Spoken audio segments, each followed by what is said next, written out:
আমার প্রিয় শহর দুর্গাপুর যখন প্রশ্নের মুখে, তখন কিছু না বলে পারলাম না। রাজনৈতিক নেতারা যে কাদা ছোড়াছুড়ি করছেন, এখানে আপনারা ভেবে দেখেছেন একটা শহরের বদনাম, একটা মেয়ে কলঙ্কিত হচ্ছে।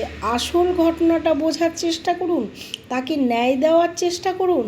তা না করে আপনারা জলঘোলা করছেন। আপনাদের মতো খারাপ মেন্টালিটির মনে হয় সাধারণ মানুষ নয়।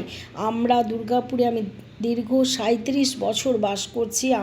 আমাদের এখানে কোনো ঝামেলা হয় না, কোনো রেপ কেসের ঘটনা আজ পর্যন্ত ঘটেনি। এই যে প্রথম শুনলাম, এটা তদন্ত করুন যে কেন হলো। আমার বাড়ি থেকে আইকিউ সিটি হসপিটালের দূরত্ব হচ্ছে 2.5 কিলোমিটার।